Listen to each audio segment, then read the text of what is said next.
Hi guys, welcome to this channel. It's a general reading for collective your energy at this time.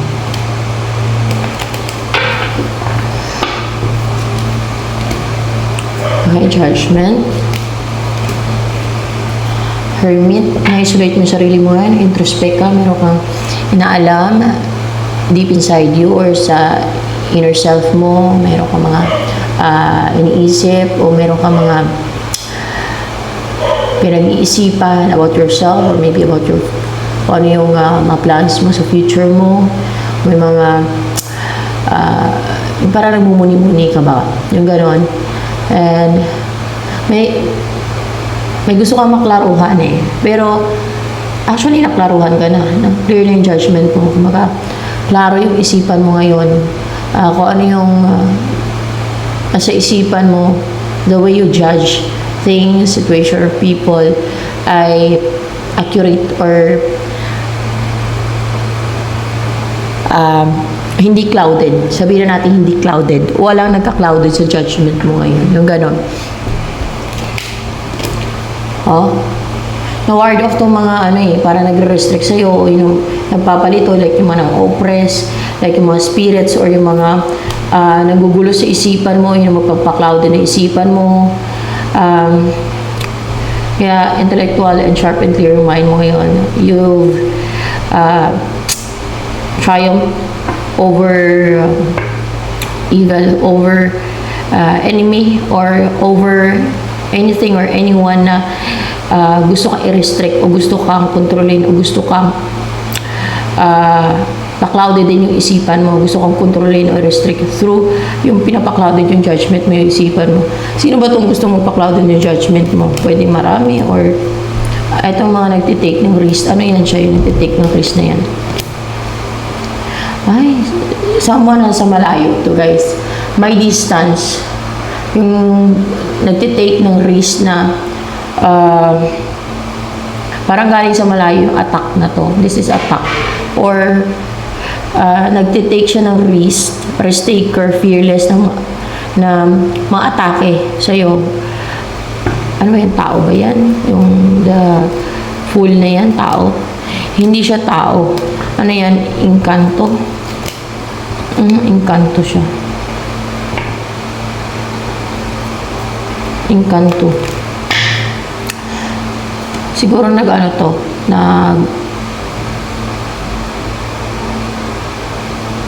tawag dito, teleport.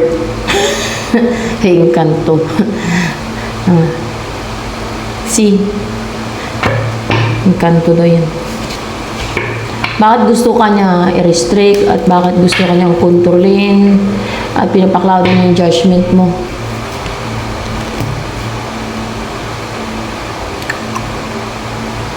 Para mawalan ka ng tiwala sa sarili mo, mawalan ka ng belief sa sarili mo, para hindi ka maging brave, para hindi ka maging goal-driven, para mawalan ka ng attractiveness, para ma-insecure ka, para puro negative, para hindi maging positive yung isip mo, para hindi ka maging optimistic, para mawalan ka ng charisma. Ganun. Very deceitful. Ano pa?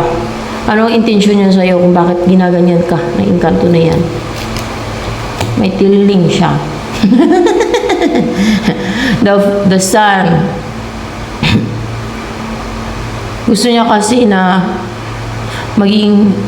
magtagumpay siya, mag-succeed, na maging masaya. Kasama ka? Hindi. Kasi yung parang masaya, may kasama siya dyan. Gusto niya magtagumpay, gusto niya mag-succeed, na positive yung intention niya sa'yo, no? Na ano ba yung intention niya yun? Sana gusto niya mag-succeed siya.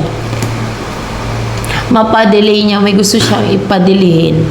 Gusto niya mapadelay yung alin yan. Ano yung gusto niya padilihin? Ayaw mag-umpisa ng relationship sa inyo ng the one for you. Yeah. Gusto niya padilihin. Yan. Oh.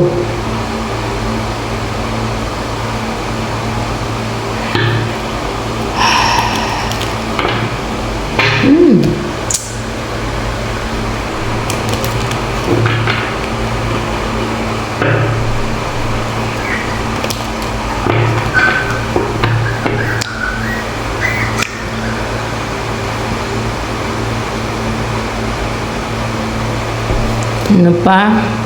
Ang in-embody mo energy ngayon, maliban sa judgment, o clear yung the way you judge things, clear yung judgment mo, or wala nagka-cloud sa judgment mo, no? Love. O, kasi hindi clouded yung judgment mo, ibig sabihin, hindi niya yan namamanipulate, hindi niya yan nakukontrol. O, busilak ang puso mo. Hindi niya na naudyukan ka na gumawa o mag-isip ng masama o makapagsalita ng masama. Yung mga ganun, baka naudyukan ka na makapagsalita ng masama, na pangit yung tingin sa'yo ng mga tao, parang kinontrol na isipan mo, katulad dito, pero nagtagumpay ka, nag-succeed ka, nag-triumph ka na ma-ward off yan, na mawala na siya ng control sa isip mo, sa'yo, kaya hindi na-clouded yung judgment mo. Yan.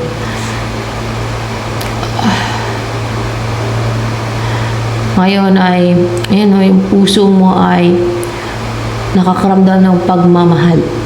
Love, affection, care, alam yung busilak ng puso mo. Lalabas na kung gaano ka ka-pure-hearted or ka-busilak yung puso mo. No? Ganon. And then, ano pang energy mo ngayon?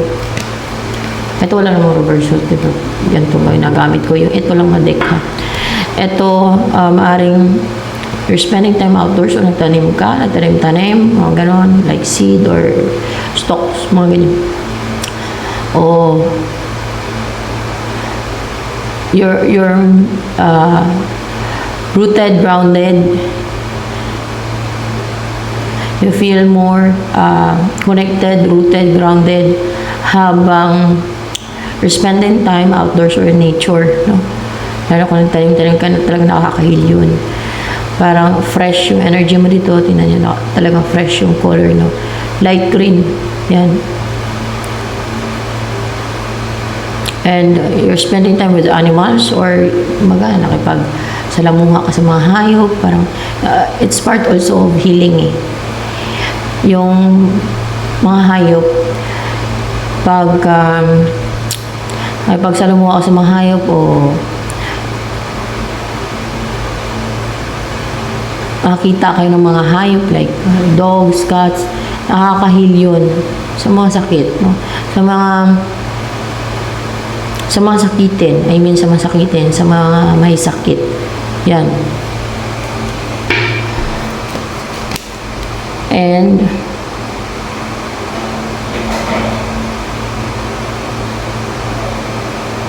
para nakaka-relax ng pakiramdam. Lalo na kung natutuwa kayo sa mga hayop, ay talaga nakakatanggal siya ng stress, guys.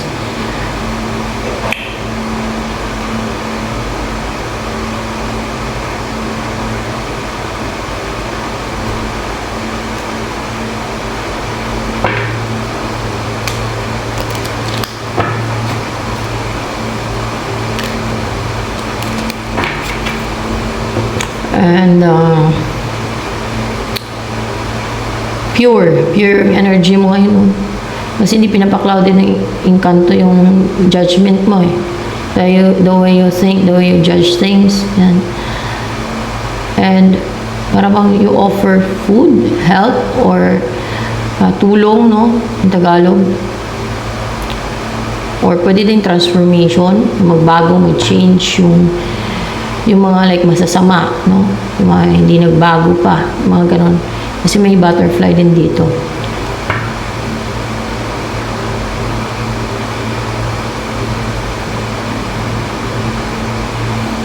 O pwede din you offer a helping hand. Yun na nga yun. You offer, yun ko lang kung choose ko, wala namang blue kasi dito, eh. So yun na yun. Pwede you offer healing. Yung marunong ka manggamot o nag-offer ka na gamutin mo ang may sakit kung meron kang kakayanan na manggamot from God. You know, pagka from God yung kakayanan mo manggamot, hindi ka gagamit ng mga ritual, hindi ka gagamit ng mga orasyon, ha? Hindi ka gagamit ng habak.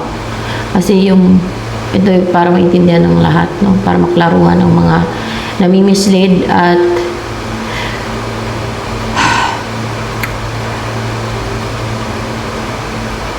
na naniniwala sa deceit o tricks ng fallen angels. Dahil ang paggamit ng habak or orasyon, mga ganyan, rituals sa panggagamot,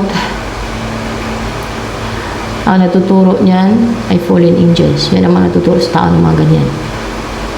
Kaya ako kahit na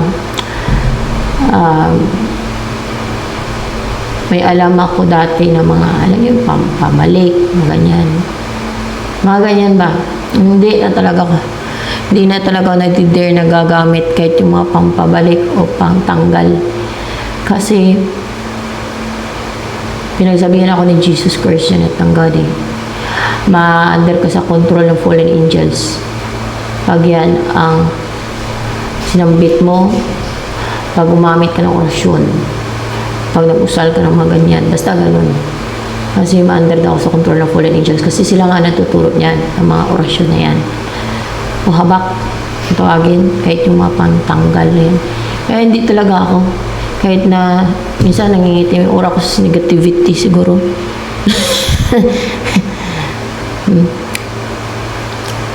Madami din kasing gumagawa ng deceit sa akin. Hindi lang tao. Yung iba dyan, mga kung anong nila lang. So yan. Nangkakarga. Kahit elemento nga, nangkakarga eh. Kahit hindi yan sila papasok sa katawan mo. Sa akin, hindi naman nakapasok yung elemento sa katawan ko eh, kasi pantay naman na lirik ko eh. Pagkapantayin ko, pantay naman eh. Sa labas sila, nang oppress. Nang nakakarga. Ganun, basta nakakarga sila. Malalaman pag may karga ka kasi kahit pantay yung daliri mo pa rin. Kasi maitim yung ura mo ba? Maitim yung balat mo, mukha. Basta ganun. Ganun siya guys.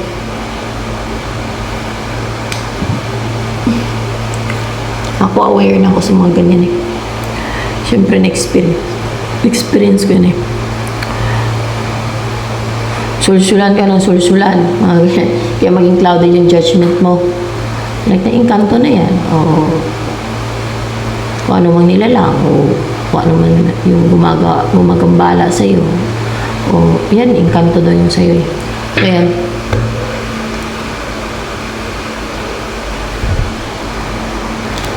Malalaman niyo yan, pag kulam naman, kunwari kung kinukulam ko yung inkanto, hindi talaga pantay daliri nyo. Dito ang mataas. Pagpantayin niyo yan.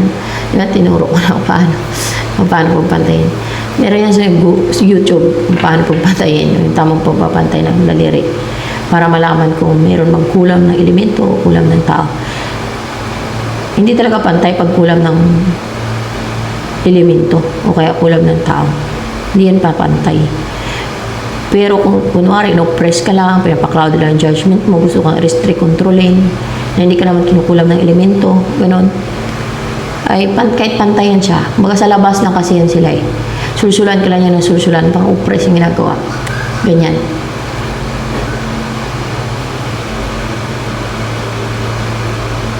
Ganon siya guys. Baka magtaka kayo kasi ako na-experience ko yun. Baka magtaka kayo. Pantay naman yung daliri ko kung pantay yung daliri niya. Bakit? Parang may sumusulsul. Bakit parang na-stuck ako? Parang gano'n kasi i-restrict ka nga nila, controlling ka nila. Kahit yung masulsul nila pang oppress ba? Yung gano'n, i-persuade ka nila o i-sway, convincein ka nila na yun ang paniwalaan mo, yun ang sabihin mo, yun ang gawin mo, kung ano yung will nila. Basta gano'n. Ano yung pasunurin ka sa sayaw nila, sa gusto nila. Yung gano'n. Kasi yung manipula yung isipan mo, pa-clouded din eh. Madami yan silang deceit. Talagang trickster talaga. Basta gano'n. Yun ang masasabi ko. Trickster talaga and napaka-deceitful, napaka-manipulative. Of course, those were lies o kaya manipulation. You know, manipulation is made of lies. Kung katotohanan yan, hindi yan masabing manipulation. Kung kunwari, totoo ang sinasabi ng tao na nabibigay ng warning or meron siyang in-expose o binubulgar o sinasabi niya na katotohanan, hindi yan manipulation kasi katotohanan eh. Kasi ang tinatawag na manipulation made of lies yan siya. Kaya nga, ang nakapang-manipula yung mga sinungaling. Yung mahilig magsinungaling, yan ang mahilig mang-manipula at yan ang mga nakapang-manipula at yan ang mga kapabawal na mang-manipulate. Biyasa na yan sila na magsinungaling kasi. Hindi na yan nahiya.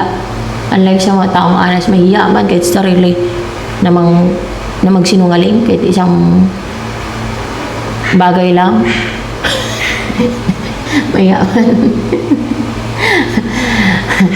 Makarelate yan yung mga honest na tao na makaramdam ka ng hiya na pwede mo namang sabihin yung totoo, ba't ka pa magsinungaling, di ba? And you know, may parusa ang God sa mga sinungaling, sa liars, di ba? Isa yan sa hatulan na sa impyerno ang soul. Masaya sa Bible. Kaya, hanggat maaga wag magsinungaling. Wala namang masama kung sabihin ang katotohanan. Mas maganda maging honest. Kasi, you know, yung truth ay nasa side ng God yan eh. And yung mga servants of God ay mga, ano yan sila, mga honest. They say or tell what is the truth. No? Yan pa nga ang nagre-reveal ng truth. Ay expose ng mga lies and deception ng mga evil or mga evil doers o ng mga scheming, yung mga scheme nila. Yan naman nag-expose yung mga ng mga lies and deception and manipulation and deceit ng mga gumagawa ng mga pahide, deceit, scheme. Yung mga servants of God ang nag-expose niyan.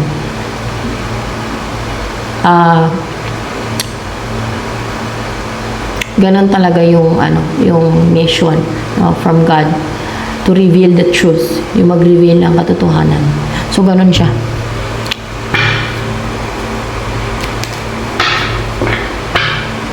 May gusto siyang padilihin. Gusto niya magsaksi na mapadilihin niya yan. Kung ano man yan. Ano yung gusto niyang padilihin ng inkanto na yan? Oh, hindi siya na-flip. Upright. Ay, tumalsik. So, Ten of Swords in reverse. Yung yung may mag-umpisa, may mag-start kasi there is nag-ending, no? May nag-end na nasaktan kung may person ka, kunwari kung relationship mo na nag-end, na makapagsimula ulit kayo. Basta may sisimulan ka na yun ang gusto niyang padilihin, yung sisimulan mo. May nag-end dyan, pwedeng relationship yan eh. Tingin ko relationship yan. More clarification with this Ten of Swords in reverse dito. Na gustong padilihin ng inkanto na yan.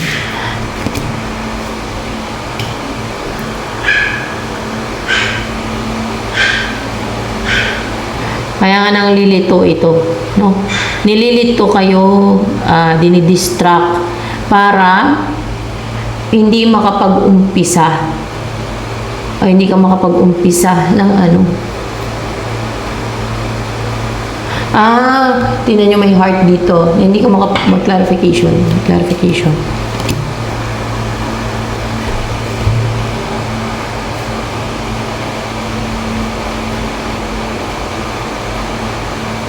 Na hindi ka makapag-umpisa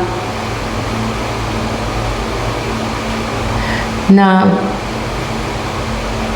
ikaw ba ito hindi makapag-umpisa or person, pwede ikaw or person mo na hindi niya matukoy kung sino ang the one, yung ganun ba, para hindi siya makapag-take na action sa'yo when it comes sa iyong love life, no? Para mapastagnan kayo, ganun. Para ma-delay, para hindi mag-take na actions person mo sa'yo o ikaw, hindi ka makapag-take na actions person mo, yung mga ganun. Para mapastagnan yung connection nyo. Para hindi makapag-start kasi may nag-end eh. Para hindi ka makapag-start ng gusto na padilihin eh. Para ma-delay yung pag-umpisa ng yun yung tamang eh. Pag-umpisa ng asan na reverse to?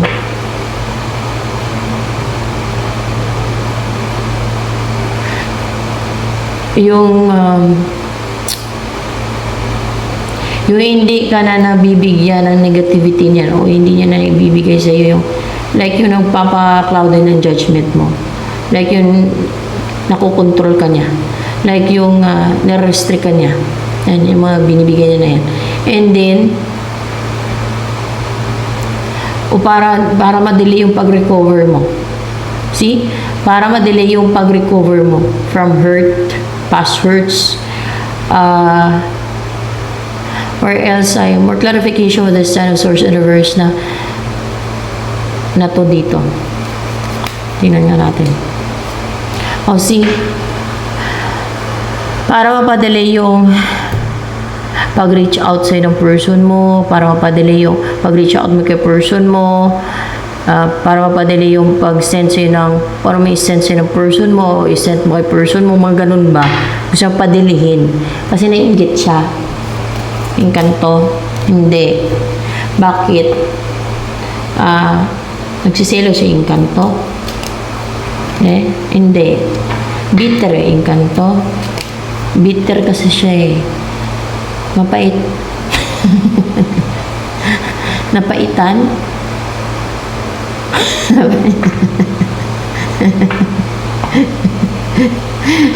Bitter Parang ampalaya.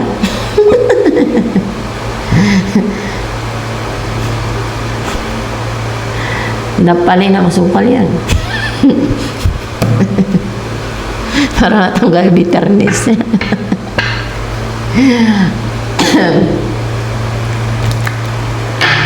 Ano ba yung gusto niyong padilihin? O sa natin ang source reverse dito na gustong padilihin ng inkanto na yan. Ito walang reversal. Ito pag ito ginagamit ko. King of Water. Yung maging emotional, kind-hearted, ma-in love sa yung person mo at ikaw, in love sa person mo, na ma-deeply in love kayo sa isa't isa ng person mo, na ma-attach kayo sa isa't isa ng person mo, and yung makapag-acquire ka ng wisdom, yung o yung si person mo makapag-acquire ng wisdom sa situation nyo, sa mga experiences nyo, o kahit saan man, yung makapag yung maging ano ba, good yung judgment nyo ba, yung mga ganun kasi sage.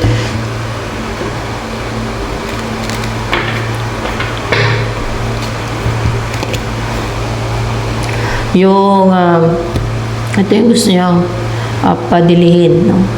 Kasi ayaw nyo mangyari to, yung destiny, o para hindi ka swertihin sa buhay, o para hindi mangyari yung destiny mo, o kung ano yung nakadestin sa'yo, para hindi mangyari yung nakadestin sa'yo. Ganun ba yun?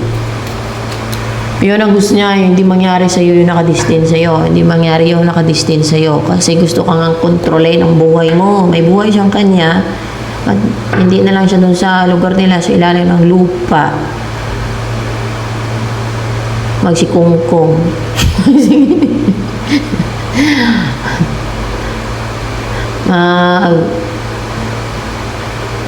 O kaya kung gusto niya yung mas exciting, magulong-gulong. Okay ay. Try niya itali yung sarili niya, magpatali siya para alam niya kung ano yung pakiramdam na na-restrict, nipigilan, kung ano yung o gaano kahirap yung ginagawa niya sa'yo, yung pinaparanas niya sa'yo. So, ano pa?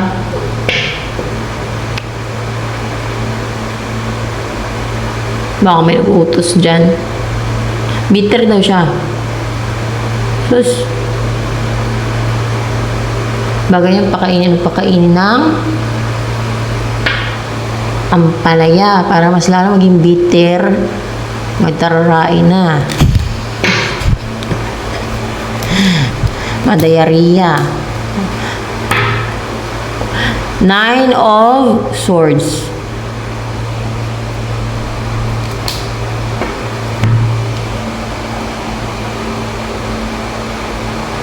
Gusto niyang atakin yung isipan mo, Inaatake niya yan, spiritual attack. Basta inaatake niya yan, minamanipulate niya, basta inaatake niya. Gusto niya kontrolin yung isipan mo, parang na-experience ng anxiety or parang na-overthink ka, pwedeng ganon. Nag-overthink ka kasi inaatake niya yung isipan mo, ganon. Pinapaklouded niya, sinusulsulan, minamanipula, yung ganon ba. And then, ganon yung ma-effect niyan. Pero pag namatay yan, yung kanto na yan, wala na. Wala na yan. Dapat magpahinga na lang siya. Mahinga na lang siya. Doon sa lugar nila, taga saan ba yung kanto na yun? Taga Agarsa? Taga Agarsa daw Taga Agarsa daw siya. Advance ata yung technology doon sa Garza. May saltik ba yung kanto na yan? Meron nga. Ba't hindi niya na lang iuntog sa malaking bato para baka sakali lang bumalik yung wisyo ng isipan niya. Kasi buhay mo pinapakailaman niya eh. Dalang bitter siya.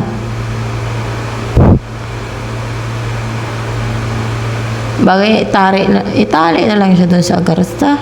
Itaga-Agarsa man yan. Doon na lang siya sa Agarsa. Nayalam pa siya sa buhay ng mga tao dito sa mundo. May sarili siyang mundo. So, ano pa?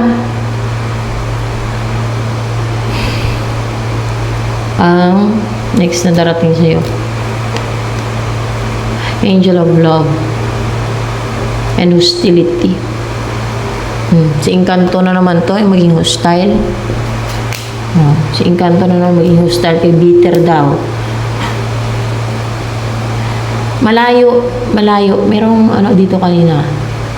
May tsubuan sa ata dito kanina. Galing sa malayo kasi taga-Agarsa daw yun eh. Sila na Nupay Agarsa.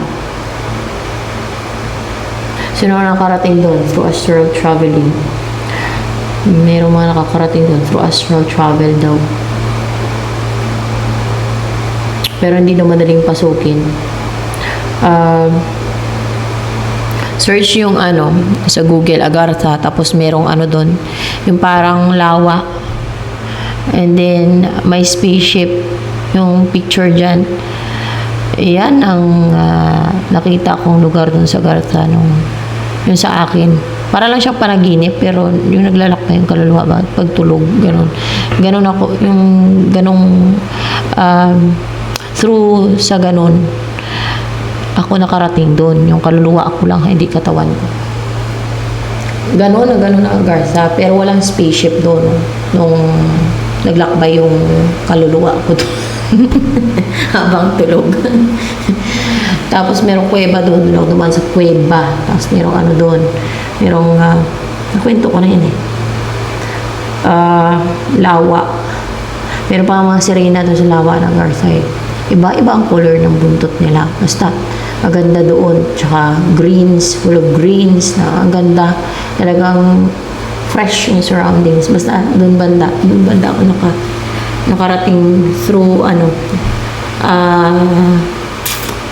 yung naglalakbay yung kaluluwa pagtulog. Yung ganon. Through that.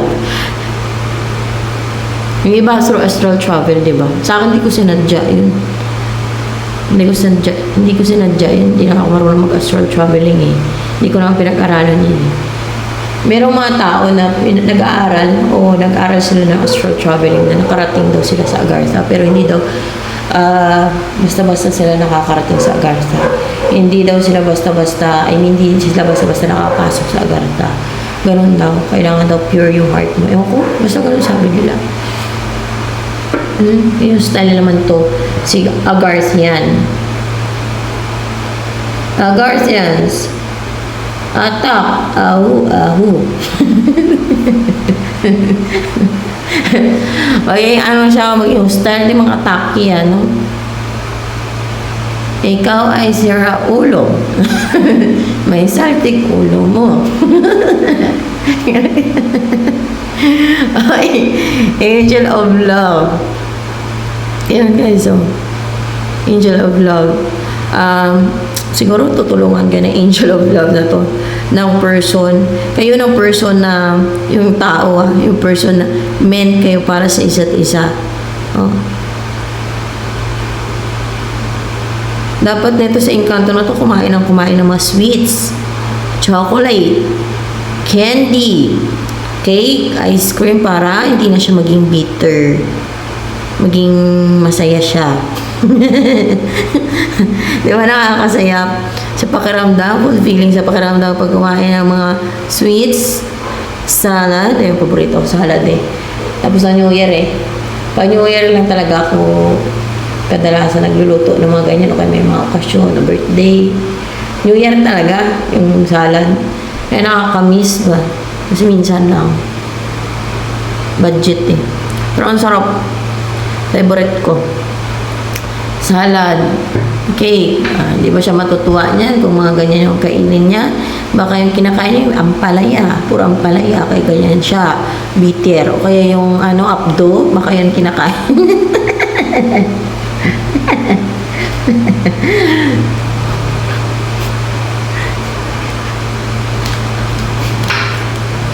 So,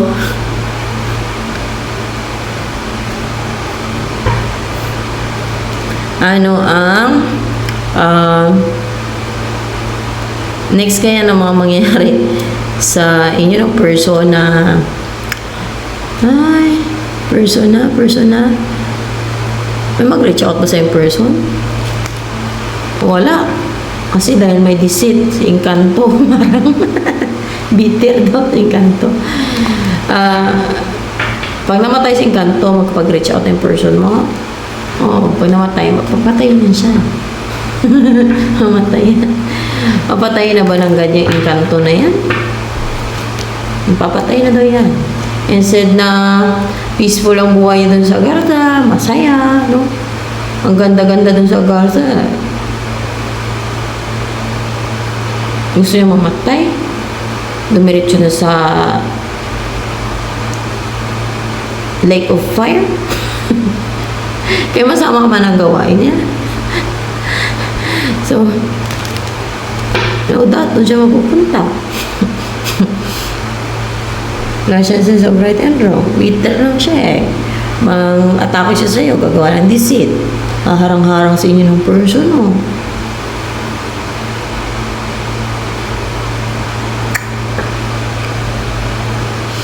And, so yan, pag namatay daw yan, papatay namin ng gadya. Encanto na yan eh. So yan. And Queen of Cups.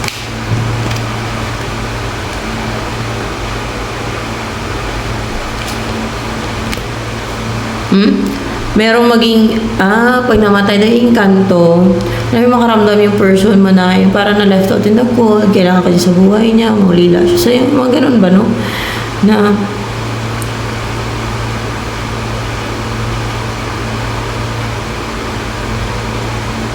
maging emotional, ma-attach sa'yo, yung person mo, na hindi niya mapigilan yung damdamin niya, pagdating sa'yo, kung ganun, in love siya sa'yo.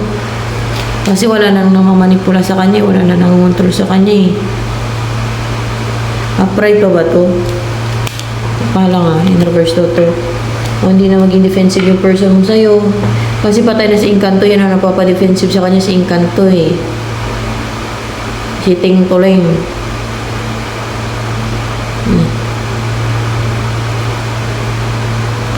Bagay niya, tali siya dun sa Agartha. Dun sa may Cueva banda. Doon. Tagabantay ng mga sirena. May mga sirena doon. Tagabantay siya ng mga sirena doon. Doon banda sa bato, doon siya. Parang parang klaro yung mga nagtatalunan ng mga sirena. doon nakaharap sa lake, sa Agartha. Para kahit pa paano naman siya boring. Makakita ng mga Serena na tatalon-talunan doon, di ba?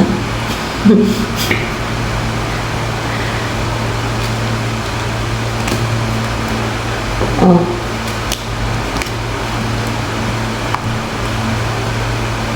Wala na daw itong strength, no? Wala daw ito ng strength o lakas o inner strength, inner stillness. Hanggang pangmanman na lang siya. Sino si Encanto? Oh, si Encanto. Pero papatayin tayo. At mukhang mayaman. Mayaman ba yung Encanto na yung Sagarta? Hindi naman. Hindi naman. Masaitik nga daw dun eh. Di ba? Sagarta. Kaso, wala naman yung sense of right and wrong.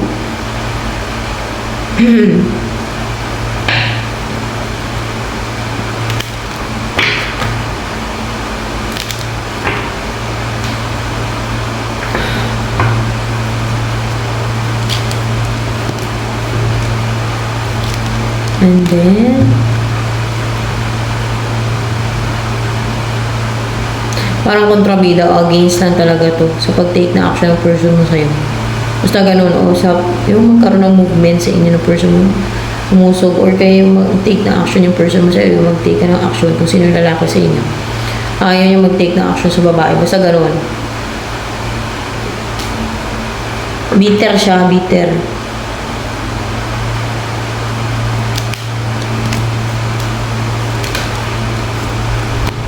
Defensive siya. See? Defensive siya.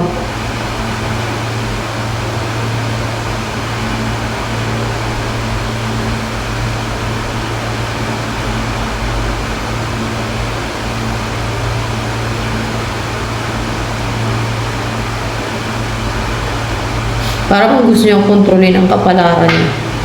Ang destiny niyo. Narangon niya. Ginagwardyahan ka. Hindi, ginagwardyahan yung person mo. Si person mo, ginagwardyahan niya. Pati. No? Si person mo, ginagwardyahan niya. Para siguro hindi mag-take ng action sa'yo. Ganon. O para hindi ka kontakin. Para hindi ka i-message yung person mo. O para hindi mo message kung sinong lalaki sa inyo. Hindi mo message, di ba? O para kung mag-message ka man sa person mo, kung ikaw yung lalaki ay may defensive yung person mo para hindi kanya replyan, or else ay may para kung si person mo naman ay yung lalaki, para hindi ka ma-message ng person mo. Ganon, kaya ginagwardyahan niya. Yan. Ginagwardyahan niya.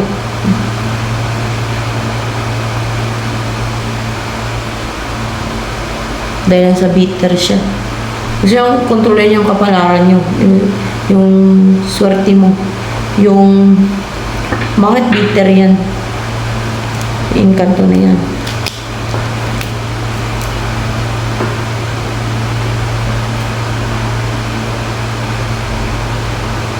Dahil maging ganito ang buhay mo, King of Pentacles. Hindi. Dahil mayaman ang person mo. Baka mayaman yung person mo. No, yung parang may option. May option ka. Basta mayaman daw si person mo. Clarification na naman yun, yes or no. So, dahil mayaman daw si person mo, kaya bitter siya.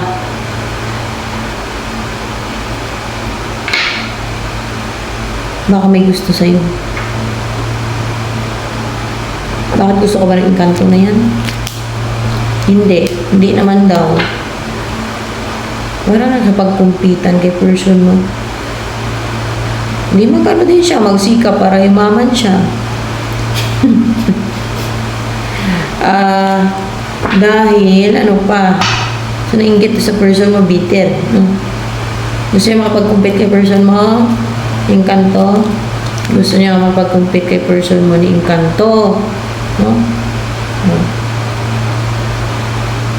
In love ba sa Encanto na yan? Hindi kanya gusto, may in love ba sa Encanto? Hindi. Gusto niya lang talaga ng competition. Gusto niya makipag-compete.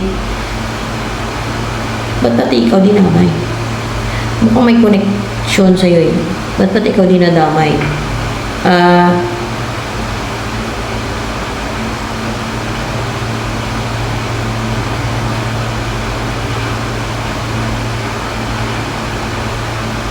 Kung sabihin na natin, obsessed ba itong engkanto na to sa'yo? Ay, hindi naman daw. Hindi naman kay person, may nainggit siya dyan eh. Napag-compete, gusto niya. Gusto niya siya angat. Siya yung, lamang. Ganun ba, no? Ay, sarili silang mundo. Ba't makapag-compete siya sa tao? Yan, hindi marunong kontento. No? Full of insecurities itong engkanto na ito. Kaya ganyan.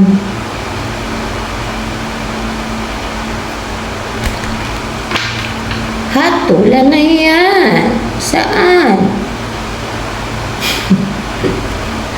So, itali sa kuweba. Saan? Sa Agartha. Pero papatayin doon agad yan. So, yan, ito na lamang for collective reading.